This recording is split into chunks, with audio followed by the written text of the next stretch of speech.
Siratal mustaqim siratal ladzina an'amta 'alaihim ghairil maghdubi 'alaihim waladdallin. Bismillahirrahmanirrahim. Alhamdulillahirabbil alamin wassalatu wassalamu ala sayyidina wa maulana Muhammad wa ala alihi wa sahbihi ajma'in amma ba'd. Qala al-mu'allif radhiyallahu ta'ala anhu wa nafa'ana bi wa bilumihi wa bilumina bilumi sayyidis salihin fit tarani amin ya rabbal alamin fi kitabi al-muqaddimah al-hadramiyah ila anqal faslun wa yajibul istinja min kulli radbin kharijin min ahadis sabilain bilma au bil hajar au jamidin tahirin qali'in ghairi muhtaram. Ini menjelaskan tentang istinja. Istinja lughatan itu bermakna diambil dari kata an-naju yang bermakna al-qat'u, memutuskan. Nah, ini istinja. Kalau istilahan atau syar'an, istinja itu maknanya adalah jadi penting memahami apa itu istinja. Karena istinja ini menghilangkan najis tapi khusus, tidak sama seperti umumnya najis. Kalau umumnya najis itu harus menggunakan air, ya, atau alat penyama. Ini istinja, khusus istinja bisa menggunakan air, bisa menggunakan semisal batu. Karena itu kita penting memahami apa itu istinja. Istinja itu adalah izalatul kharij an-najis al-mulawwith minal farji anil farji bima'in au nahwi hajar. Ini definisinya apa? Istinja. Nah, jadi yang bisa menggunakan air, batu atau semisalnya itu khusus yang model seperti ini, yang memenuhi aturan-aturan ini. Kalau ada salah satu kaidah tak terpenuhi, maka harus menggunakan air. Tidak bisa pakai batu atau semisalnya. Jadi istinja itu adalah izalatul kharij, menghilangkan perkara yang keluar, yang najis, yang ngotori, al-mulawis. Keluarnya dari farji, menghilangkan dari farji. Dimaksud menggunakan air atau semisal batu. Oke. Kita urut satu persatu kaidahnya. Izalatul kharij an-najis. Menghilangkan sesuatu yang keluar dari dalam yang najis, keluar dari sabilan, ya, dari kubul atau dubur. Nah, itu. Izalatul kharij itu anil farji, nanti minal farji.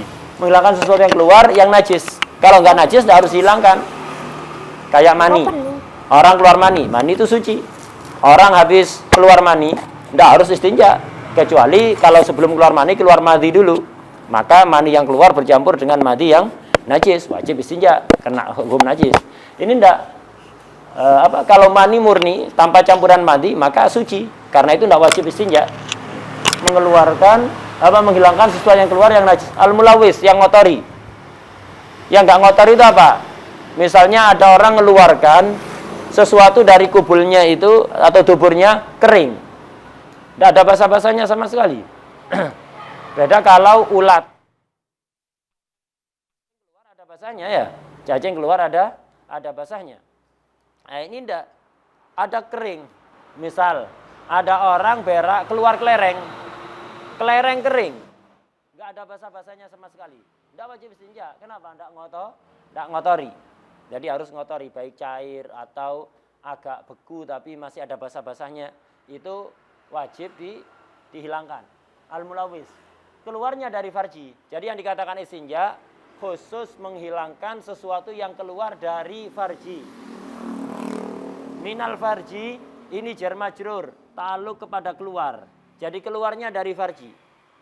Kalau ada orang keluar darah dari hidungnya, bukan istinja. Bersihkan darah dari hidung tadi itu bukan istinja. Atau keluar darah dari mulutnya, tidak dikatakan istinja. Kalau keluar darah dari kubul, dari dubur, dari farji, maka dikatakan istinja. Jadi yang keluar di sini mutlak, baik yang keluar itu normal seperti kencing dan berak, atau darah, atau nanah, atau apa saja. Pokok keluar dari farji. Nah, ini yang dikatakan istinja. Jadi menghilangkan sesuatu yang keluar dari farji. Kalau ada orang keluar kencing dari hidungnya atau dari mulutnya misalnya, atau muntah, udah berubah seperti kotoran itu, membersihkan mulut bukan istinja namanya, karena itu harus menggunakan air. Tidak bisa pakai tisu atau batu, tidak bisa, harus menggunakan air. Abdullah. Minal farji. Anil farji, menghilangkannya dari area farji. Anil farji. Anil farji ini jar majrur, ta'alluqnya pada izalah. Jadi keluarnya dari farji, menghilangkannya dari area farji. Itu istinja. Kalau ada orang kencing, kencingnya nyiprat ke betisnya atau ke pahanya, ini yang keluar dari farji, tapi menghilangkannya tidak dari farji, nggak dikatakan istinja. Karena itu kalau orang itu kencing, kemudian nyiprat ke pahanya, atau ke sarungnya, atau ke betisnya, atau kena tangannya, nggak cukup ini menggunakan batu, harus air. Yang di area farji cukup pakai batu atau air. Yang keluar dari area farji itu, atau misalnya orang berak, mencret, akhirnya nyebar kemana-mana. Jadi nyebar sampai ke tempat lain. Nah, maka berarti ini keluarnya dari farji, tapi menghilangkannya tidak dari farji. Bukan istinja, tidak cukup pakai batu atau tisu, tapi harus menggunakan air. Bimain, istinja ini bisa menggunakan air, au nahwi hajar, atau semisal batu. Apa semisal batu? Yang sebentar lagi akan diterangkan syarat-syaratnya. Faslun wa yajibul istinja. Hukum istinja ini adalah wajib. Jadi hukum istinja ini wajib. Tapi wajibnya nggak langsung. Wajibnya kapan? Kalau akan melakukan sesuatu yang disyaratkan suci. Orang mau sholat, ya harus istinja, wajib. Orang mau tawaf, wajib segera istinja. Atau khawatir terjadi tadammuh bin najasah, khawatir menajiskan bagian lain. Jadi kalau tidak cebok, nanti dikhawatirkan najiskan sarungnya, najiskan anggota badan yang lain, dikhawatirkan menajiskan anggota badan yang lain, atau pakaiannya misalnya ini haram kalau seperti itu. Karena apa? Hukum at-tadammuh bin najasah itu haram. Tidak ada gunanya antum najiskan pakaian atau najiskan badan. Tidak ada hajat, haram itu. Misal ada kotoran ayam disentuh. Kenapa? Penasaran, anget tangga. Tidak ada hajat, kotoran ayam disentuh. Atau air selokan itu dicelupkan tangannya. Ngapain? Ya nggak ada apa-apa, iseng. Haram. Itu namanya tadammuh bin najasah. Atau pakaiannya dikenakan najis, haram. Itu namanya at-tadammuh bin najasah. Jadi menajiskan badan atau pakaian tanpa hajat itu haram. Beda kalau antum pas nguras WC, nguras selokan, itu bersihkan tempat yang najis, akhirnya kena badan, tidak ada masalah. Bersihkan kandang, akhirnya kena najis, tidak ada masalah ini, tidak haram. Tapi kalau tidak ada hajat, antum menajiskan badan atau pakaian, itu namanya tadammuh bin najasah. Tadammuh bin najasah bila hajah, itu hukumnya haram. Nah, jadi istinja di sini katakan wajib, tapi wajibnya muassa, tidak harus segera. Kapan harus segera? Kalau akan melakukan sesuatu yang disyaratkan suci seperti sholat atau tawaf, atau dikhawatirkan menajiskan pakaian atau menajiskan anggota badan yang lain. Gitu. Misal orang habis berak, tidak cebok. Waduh, kalau tidak cebok nanti rebahan di kasur, mau tidur misalnya. Waduh, kalau tidurin cuacanya panas, keringetan, nanti keringetnya ngalir kena kasur, najis kasurnya gara-gara tidak cebok. Tak boleh kalau begitu. Istinja hukumnya wajib. Wajibnya min kulli radbin, dari setiap sesuatu yang basah. Ini yang dimaksud mulawis. Mulawis artinya apa? Basah. Jadi kalau yang keluar itu basah, baru wajib istinja. Basah ini tidak harus cair. Berak kan tidak cair. Itu padat tapi basah. Ini wajib. Sehingga kalau ada orang, ini di fikih diterangkan, tapi wallahu alam, kok bisa terjadi? Itu. Ada orang berak, tainya itu kering, nggak ada basah-basahnya sama sekali. Sehingga nggak ngotori, maka tidak wajib istinja. Atau tadi itu, ada orang berak keluar inten atau permata ya kering, kering, nggak ada basah-basahnya. Kalau ada basahnya, wajib istinja. Jadi wajib istinja min kulli radbin, dari sesuatu yang basah atau yang dalam bahasa lain ngotori itu. Kharijin min ahadis sabilain, yang keluar dari farji. Istinja itu menghilangkan kotoran yang keluar dari farji atau dari sabilain, dari jalan depan atau jalan belakang. Itu yang dikatakan istinja. Kalau keluarnya tidak dari sabilain, bukan istinja. Contoh, Ada orang habis operasi. Misalnya tidak bisa kencing dari jalur yang normal, dikasih selang di sini. Jadi kencingnya itu keluar dari samping perutnya ini, dikasih selang, netes di situ. Lah, ini najis keluar tapi dari kemaluan apa enggak? Tidak dari kemaluan. Maka kalau sampai najis nanti, kalau kepingin sholat, kepingin mensucikan, harus pakai air. Tidak bisa pakai hajar. Nafhi hajar tidak bisa, karena itu bukan istinja. Yang bisa pakai nafhi hajar khusus istinja. Kharijin min ahadis sabilain. Bilma abil hajar, dengan air atau dengan batu. Batu ini aslinya. Kemudian disamakan dengan batu, apapun yang memiliki koyit-koyit yang ada pada batu. Nah, makanya dikatakan di sini au jamidin tahirin qaliin muhtaromin. Jadi yang dimaksud nahwi hajar yang memenuhi 4 koyit tadi itu. Yang dimaksud apa? Nahwi hajar itu memiliki 4 koyit itu. Yaitu apa? Jamid. Kemudian apa? Tahir. 3 qali. 4 ghairu muhtaram. Ini yang dimaksud nahwi hajar. Tidak harus batu. Pokoknya memenuhi 4 koyit ini. Pertama jamid. Jamid itu benda padat, tidak harus keras. Kayak tisu ini benda padat kan? Ya, tisu ini kan benda padat, bukan benda cair, benda padat. Tapi apakah keras? Tidak keras, empuk ya. Itu. Nah, jadi benda padat yang tidak basah. Itu maknanya jamid. Jadi jamid di sini benda padat yang tidak basah. Nah, itu. Benda padat yang tidak basah. Nah, ini yang pertama, koyitnya. Kedua harus tahir. Kalau najis tidak bisa. Misal kotoran sapi udah kering, mirip burger kan ya, atau mirip pizza kalau lebar ya. Itu kotoran sapi kering, dibuat istinja boleh apa enggak? Enggak boleh karena enggak suci. Pernah suatu ketika Rasulullah SAW ketika safar enggak ada air, qadaul hajah, kemudian minta apa? Alat untuk istinja. Beliau dikasih batu dan kotoran yang udah kering. Batunya dipakai, kotoran yang udah kering nggak dipakai. Ini menunjukkan syarat untuk istinja itu harus perkara yang suci. Itu perkara yang suci. Rasulullah istinja karena ngajari kita aja. Kotoran Rasulullah itu suci. Malah nggak boleh disebut kotoran. Ya. Nah, yang keluar dari jalan depan atau jalan belakang Rasulullah SAW itu nggak boleh disebut kotoran, nggak boleh. Itu suci. Semua yang ada dari Rasulullah suci. Darahnya Rasulullah suci. Makanya siapa yang minum darahnya Rasulullah itu?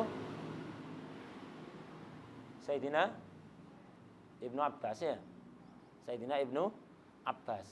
Nah, itu pernah minum darahnya Rasulullah. Rasulullah habis bekam. Kemudian oleh Rasulullah suruh mendem. Ya ini pendem. Dikubur. Udah dibawa, tidak lama datang lagi. Sudah kamu pendem? Dikubur. Iya Rasulullah. Di mana? Di tempat yang nggak diketahui orang. Kamu minum ya? Iya Rasulullah. Itu. Oh, kamu tidak bakalan masuk neraka. Kenapa? Ada darahku di situ. Itu. Ada darahnya Rasulullah Sallallahu Alaihi Wasallam. Jadi suci. Semua yang dari Rasulullah itu suci. Darahnya yang keluar dari jalan depan, yang keluar dari jalan belakang, suci. Loh, terus kenapa Rasulullah istinja? Ngajari kita. Padahal yang keluar dari Rasulullah semuanya mulia. Semuanya mulia, suci. Dan Rasulullah itu kalau keluar sesuatu dari jalan depan atau jalan belakang tidak akan ada di permukaan tanah. Setelah keluar langsung ditelan tanah. Tidak akan nampak. Kenapa? Biar gak diinjak. Diinjak suladab. Pokok. Yang keluar dari Rasulullah dari orang lain najis. Dari Rasulullah diinjak suladab. Karena itu kalau udah keluar langsung ditelan tanah. Tidak bakalan ada sisanya. Itu Rasulullah SAW. Keistimewaan beliau Sallallahu Alaihi Wasallam. Jadi beliau itu manusia, tapi lakal bashar. Bashar ya manusia, tapi lakal bashar.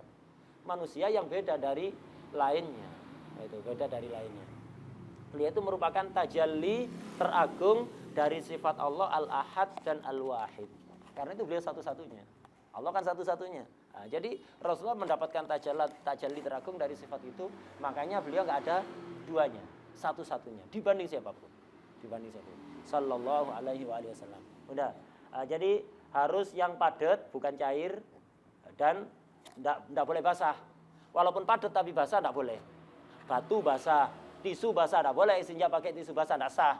Lu apa enggak boleh? Ya enggak apa-apa, kalau habis itu mau pakai air enggak apa-apa. Untuk apa? Biar enggak boros air, misalnya pakai tisu basah dulu seperti bayi yang berak.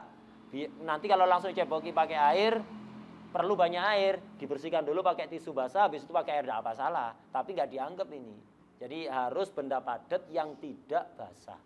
Kalau cair enggak bisa, atau padat tapi basah enggak bisa. Harus suci, enggak boleh najis atau mutanajis. Kemudian qali'. Qali' itu bisa mengangkat kotoran. Ketika diusapkan, kotorannya ikut. Ini namanya qali'. Nah, itu. Karena itu sesuatu yang enggak bisa nyerap kotoran, enggak bisa ngangkat kotoran, enggak sah. Enggak bisa nyerap kotoran ini. Imma apa? Ada sebab-sebabnya. Misalnya ghairu qali' itu yang tidak apa? Yang tidak qali'. Ghairu qali' itu ghairu qali'. Ini ada 3 macam. Imma litanasuri ajzaihi.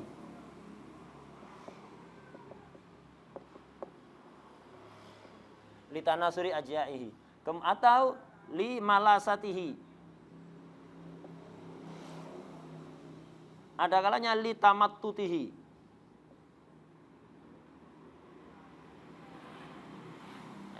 Jadi sesuatu yang enggak qali', yang enggak bisa ngangkat najis, itu imma li tanasuri ajza'i. Jadi kalau diusapkan, bukan kotorannya yang ikut, malah dia hancur, nempel ke kotoran. Kayak tisu murah-murah itu loh. Siu atau yang lain. Antum kalau tangannya basah diusap pakai tisu siu, bukan airnya yang ngikut ke tisu, tisunya nempel ke tangan. Atau tisu-tisu yang segitiga biasanya di acara manten-manten, yang segitiga yang kembang-kembang itu ya. Nah, itu kalau tangan basah, antum usap pakai itu, bukan airnya ngikut ke tisu, tapi tisunya hancur, ada di tangannya. Itu nempel ke tangan, itu tidak memenuhi syarat. Jadi tisu memenuhi syarat apa enggak untuk istinja? Tergantung tisunya. Kalau tisu yang murah-murah, tisu murah-murah yang bahannya kurang bagus, yang kalau diusap, malah tisunya yang nempel ke bagian yang diusap, tak memenuhi syarat. Tapi kalau tisu yang agak bagus, kalau diusap, tisunya enggak nempel, justru kotorannya yang ikut. Ini cukup. Jadi jamit itu enggak harus keras seperti batu, enggak, intinya padat dan enggak basah ya. Nah, jadi sesuatu yang enggak memenuhi syarat qali' itu bisa ngangkat kotoran. Imma tanasur ajza'i atau tanah gembur. Misalnya ada tanah, ya segumpal tanah gini, tapi gembur. Kalau diusapkan, bukan najisnya yang ikut, malah bagian tanahnya itu lepas, nempel di tempatnya najis itu, enggak memenuhi syarat. Atau ada kalanya limalasatihi, karena halus, terlalu halus, seperti permukaan porselen, permukaan kaca, istinja pakai kelereng enggak sah. Kenapa? Enggak ngangkat kotoran, malah tambah ngeratakan kotoran kalau digosok pakai itu, enggak ikut kotorannya, malah tambah rata. Sesuatu yang bagiannya halus, sesuatu permukaannya halus, porselen, kaca, atau apalah semisalnya itu. Atau batu yang halus sekali, ada batu sebagian itu halus, jadi kalau dibuat gosok enggak ngangkat kotoran, enggak memenuhi syarat. Kemudian litamat tutihi, ada kalanya ghairu qali' itu litamat tutihi, melar. Jadi kalau dibuat dibuat gosok kotoran itu, kotorannya enggak ikut, justru dia melar, nempel kayak permen karet gitu ya. Kayak permen karet. Jadi usap, jadi bukan ngangkat kotoran, malah dia nempel di situ, melar ya. Nah, itu enggak sah itu. Kemudian syarat yang keempat, ghairu muhtaram. Bukan sesuatu yang dimuliakan. Bukan sesuatu yang dianggap mulia. Itu yang boleh diistinja, karena istinja ini untuk menghilangkan kotoran, maka tidak boleh menggunakan sesuatu yang dianggap mulia. Sesuatu yang dianggap mulia diantaranya kemarin sudah kita bahas, yang jangan dimasukkan ke tempat-tempat toilet atau semisalnya. Seperti Al-Qur'an. Nah, orang istinja pakai lembaran Quran bisa murtad waliyadzubillah. Itu tidak sah. Atau kitab hadis, atau kitab-kitab ilmu syariah, kitab fikih, itu tafsir, hadis, tidak boleh. Atau ilmu alat seperti nahwu, sorof, balaghah, ya, termasuk matematika, ilmu alat juga itu bisa membantu pemahaman kita terhadap ilmu syariah. Tidak boleh buku matematika aja, Dia enggak boleh, itu ilmu muhtaram itu. Matematika ilmu muhtaram. Jadi dijaga. Buku matematika antum dulu sekolah SD, sekolah SMP, ada buku matematika, itu harus dijaga kemuliaannya. Walaupun dia tidak semulia fikih, tapi punya kemuliaan, itu ilmu yang mulia. Ilmu yang mulia itu apa? Pokok ilmu yang nggak haram dipelajari. Beda kalau buku santet misalnya ya, enggak muhtaram itu. Ada orang punya buku ilmu santet, ilmu hitam, enggak muhtaram. Atau buku ramalan, atau yang semisalnya kayak gitu itu. Nah, ini apa? Enggak muhtaram. Tapi selama ilmu itu bukan ilmu haram, maka muhtaram. Enggak boleh dibuat istinja. Gitu. Karena itu hati-hati sebagian orang itu yaitu buku matematika dibuat buku tempe, buku kelotok, buku tongkol ya. Itu enggak boleh ini. Muhtaram itu. Akhirnya ya enggak barokah. Itu. Loh ini matematika kok, enggak hatta matematika. Oh, tulisannya bukan Arab. Loh, muhtaram itu enggak mesti tulisan Arab. Antum nulis nama Rasulullah sallallahu alaihi wasallam, nama Nabi Muhammad, pakai tulisan Latin. Muhtaram bukan karena tulisan Arabnya. Nah, itu. Kalau tulisan Arab, muhtaram apa enggak? Yang ditulis bukan nama mu'adzam, tapi tulisannya Arab. Misalnya mereknya sendal. Antum punya sendal. Karena belinya di Arab, mereknya tulisan Arab. Ya. Misalnya apa? Mereknya sendal. Apa? Misalnya ada sendal mereknya Carville. Karena belinya di Arab tulisannya gini Carville ya. Jadi beli sendal ada tulisan Carville. Tulisan ini bukan nama mu'adzam, tapi ditulis pakai Arab. Muhtaram apa enggak itu? Ya kayak di bungkus snack ada tulisan halal ya. Di bungkus snack hampir semua makanan mesti ada tulisan halal. Yang sekarang model wayang ya. Nah, yang dulu dari MUI halalnya begini, yang dari Departemen Agama model wayang itu ya halalnya. Ala kulli hal itu tulisannya bukan nama mu'adzam, tapi pakai tulisan Arab. Mu'adzam apa enggak? Hah? Yang mu'tamad enggak mu'adzam. Yang mu'tamad enggak mu'adzam, tapi menurut Imam Subki mu'adzam. Menurut Imam Subki mu'adzam. Jadi harus dimuliakan, enggak boleh diinjak. Enggak boleh pakai istinja, enggak boleh. Itu menurut Imam Subki mu'adzam, tapi yang mu'tamad kata Imam Ibnu Hajar di Tuhfah tidak mu'adzam karena mu'adzam itu dari sisi kandungan maknanya. Ini namanya siapa? Atau dzikir atau nama Allah, nama malaikat, nama anbiya, itu muhtaram hatta ditulis pakai Latin, hatta ditulis pakai huruf Mandarin atau huruf India, tetap mu'adzam. Kalau itu menunjukkan mu'adzam. Tapi kalau kayak ini bukan mu'adzam walaupun ditulis Arab. Walaupun ditulis Arab, tapi ada khilaf. Imam Subki mengatakan mu'adzam karena itu tidak selayak antum beli sendal yang di situ mereknya ditulisi Arab ya. Kalau bisa beli sendal itu yang bawahnya itu polos. Enggak ada tulisan mereknya. Nah, kalau beli yang buatan pabrik ya mesti ada mereknya. Kayak injak-injak nanti. Nah, belinya ke pembuat sendal kulit tradisional di pasar-pasar itu ya. Itu tidak ada mereknya, itu tidak ada tulisannya, aman. Itu sebaiknya.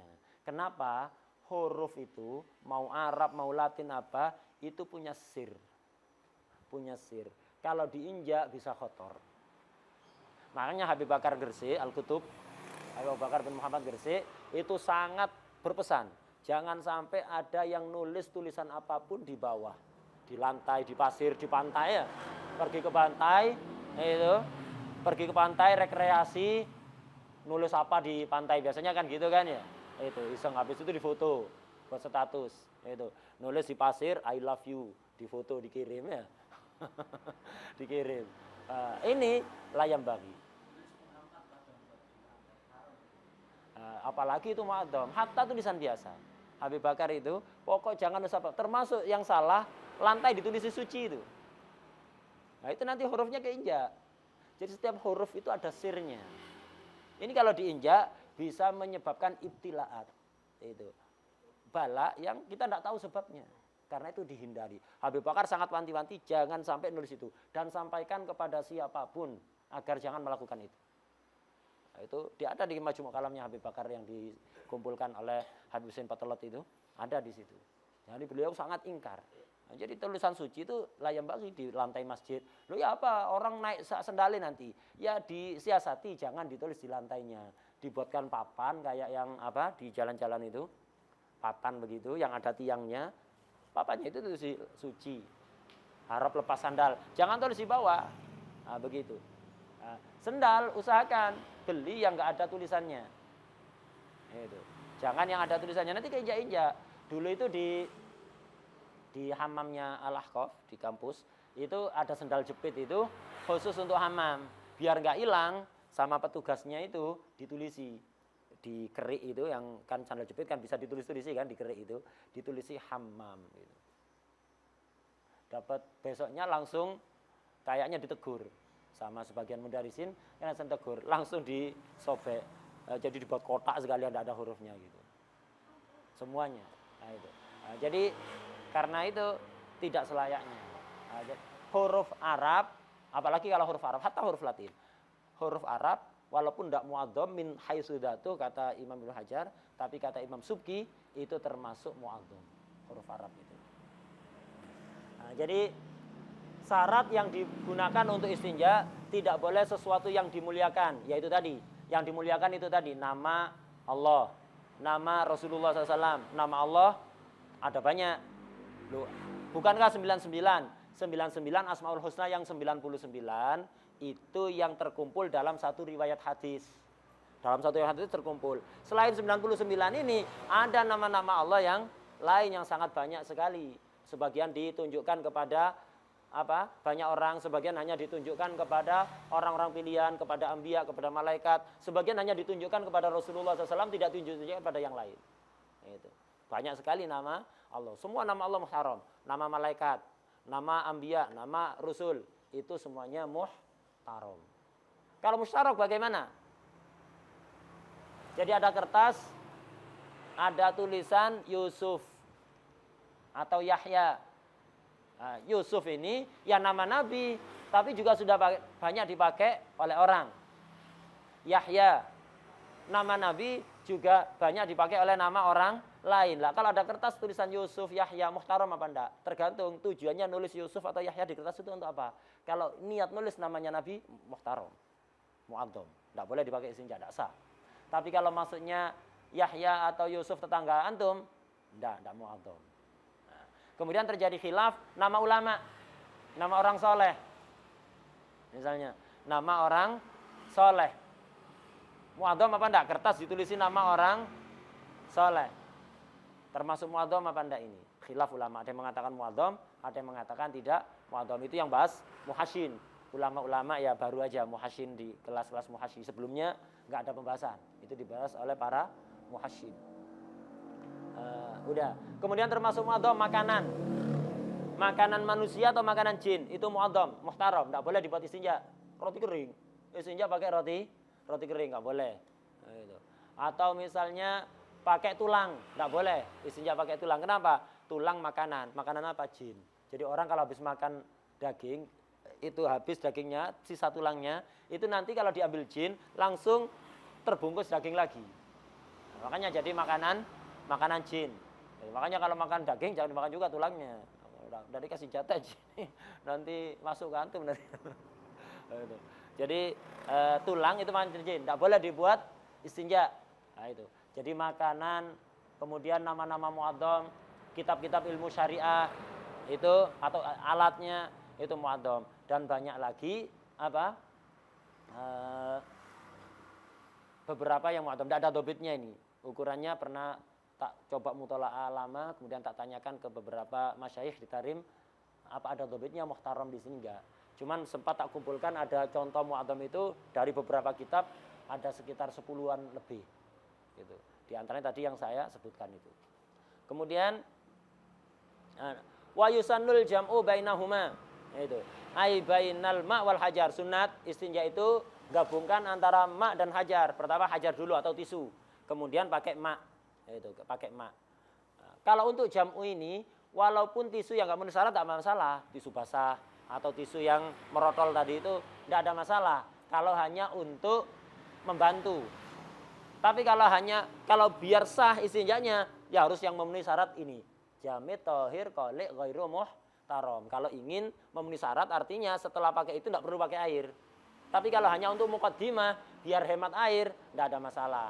Karena itu benar sekali seperti di pesawat, bukan di pesawat, di bandara-bandara, di hotel-hotel, di toilet itu disediai tisu. Nah, itu biar kita gampang ngamalkan sunnah. Jadi sebelum istinja pakai air, pakai tisu dulu. Pakai tisu, baik kencing atau berak pakai tisu, setelah pakai air, sehingga hemat air. Bahkan hatta tidak pakai air tidak apa-apa, sah sudah. Gitu. Sunnah seperti itu. Maka sebaiknya di rumah juga diupayakan seperti itu. Disediakan tisu gitu ada di kamar mandi. Gitu. Disediakan tempat sampah biar tidak dibuang ke WC ya. Mampet nanti. Nah, diusahakan seperti itu sunnah.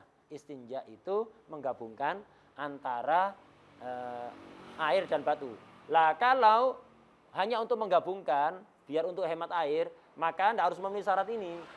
Sehingga walau bijamidin mutanajjisin. Itu. Duna salasi masahat. Walaupun menggunakan benda jamid yang mutanajis, tidak apa-apa. Kalau hanya untuk membantu biar hemat air, hatta pakai mutanajis tidak apa-apa. Tisu mutanajis dipakai istinja, tidak sah, ya. Tapi kalau untuk membantu air, hasil kesunatan. Walau bijamidin mutanajisin itu. Atau misalnya duna salas, kurang dari 3 usapan. Istinja kalau hanya pakai tisu atau pakai batu, maka minimal 3 usapan dan harus bersih. Harus 3 usapan. Tapi kalau hanya untuk jam'u, muqaddimah biar hemat air, hatta sekali tok, orang kencing. Diusap tisu sekali, ya udah bersih. Cukup sudah. Habis itu siram air, sudah dapat kesunatan jam'u. Jadi kalau hanya untuk ngamalkan sunnah, pakai mutanajis boleh, tapi harus jamid. Pakai di bawah 3 usapan boleh. Fa inik tasara ala ahadihima fal ma'u afdal. Kalau hanya ingin membatasi salah satu, batu saja atau air saja, maka sebaiknya hanya air saja afdal. Kenapa? Kalau air membersihkan ain dan asar. Bendanya najis hilang, bekasnya najis hilang. Tapi kalau pakai batu atau semisalnya hanya menghilangkan bendanya najis, asarnya masih ada. Asarnya masih ada. Dan kalau air suci najisnya, hilang najisnya. Suci. Tapi kalau pakai batu atau tisu itu najisnya enggak hilang. Dia hanya memiliki fungsi seperti menghilangkan najis. Artinya menyebabkan bolehnya sholat. Antum sholatnya sah. Tapi tetap ada najis, najisnya enggak hilang, ma'fu. Seperti tayamum itu loh. Wudu, mandi, itu menghilangkan hadas. Tapi kalau tayamum tidak menghilangkan hadas. Hadasnya ada, tapi dia boleh untuk sholat. Memiliki fungsi sama seperti izalatul hadas. Begitu juga istinja pakai batu. Tidak menghilangkan najis, najisnya ada tapi ma'fu. Sehingga sholat sah. Tapi kalau dipegang orang lain, yang megang nggak sah sholatnya. Wadah ya? Nah, itu. Fa in iktasara ala ahadihima fal ma'u afdal. Wa syartul hajar. Syaratnya batu itu ada beberapa syarat di sini. Sebelum ke situ ada pertanyaan? Bisa.